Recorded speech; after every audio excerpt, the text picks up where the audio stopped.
আসসালামু আলাইকুম সম্মানিত দর্শক শ্রোতা। আজকে যেই ঘাসটি আপনাদেরকে দেখানো হচ্ছে এটি হলো ইন্দোনেশিয়ান স্মার্ট নেপিয়ার ঘাস। দর্শক শ্রোতা, গরু, ছাগল, ভেড়া, মহিষ, গারল যে কোনো গবাদি পশুর জন্য আপনারা এই স্মার্ট নেপিয়ার ঘাসটি চাষ করতে পারেন। এটি মূলত হাই প্রোটিনযুক্ত ঘাস এবং উচ্চ ফলনশীল ঘাস।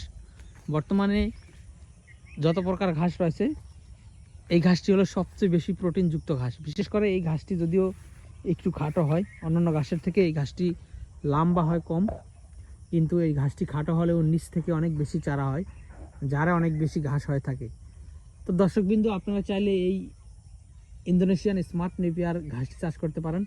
এটি ছাগল গাড়লের জন্য একেবারে পারফেক্ট একটি ঘাস এবং গাভী গরুর জন্য এই ঘাসটি বেস্ট হয়ে থাকে। দেখেন, এখান থেকে আমরা কেটেছি এবং কি পরিমাণে ধার নিয়ে এই ঘাসগুলো আবার নিচ থেকে উঠতেছে, আর এখান থেকে আজকে কাটা হয়েছে। তো দর্শক শ্রোতা, আপনারা যারা এই ইন্দোনেশিয়ান স্মার্ট নেপিয়ার ঘাস চাষ করতে চান তারা অবশ্যই আমাদের কাছ থেকে এই ইন্দোনেশিয়ান স্মার্ট নেপিয়ার ঘাসের 100% পরিপক্ক এবং মোটা কাটিং সংগ্রহ করতে পারেন। আমরা সারা বাংলাদেশে কুরিয়ার সার্ভিসের মাধ্যমে ক্যাশ ও কন্ডিশনে এই ঘাসের কাটিংগুলো ডেলিভারি দিয়ে থাকি।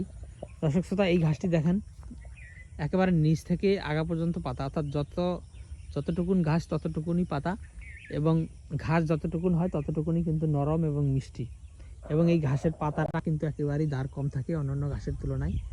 তো দর্শক শ্রোতা, আপনারা যদি চান খামার করবেন তাহলে অবশ্যই খামারের 2 থেকে আড়াই মাস আগে আপনার জমিতে ঘাস রোপণ করবেন। সেটা হতে পারে এই স্মার্ট নেপিয়ার ঘাস, সেটা হতে পারে জারা 1 হাইব্রিড ঘাস, সেটা হতে পারে আপনার গুয়াতিমালা আমেরিকান 5G ঘাস, সেটা হতে পারে জার্মান হোয়াইট এবং অজানা ঘাস, কিংবা সেটা হতে পারে তাইওয়ান হাইব্রিড ঘাস। দর্শক শ্রোতা, যেই ঘাসই আপনি চাষ করেন তবে অবশ্যই আপনি আপনার জমিতে ঘাস রোপণ করবেন যদি আপনি খামার করতে চান। তো দর্শক, আমরা ভিডিওটি লম্বা করব না। যারা ভিডিও দেখছেন এতক্ষণ তাদের অসংখ্য ধন্যবাদ, এবং পাশাপাশি আমাদের এই চ্যানেলটি সাবস্ক্রাইব করার জন্য অনুরোধ জানিয়ে আজকের মতো এখানেই শেষ করছি। সকলকে অসংখ্য ধন্যবাদ।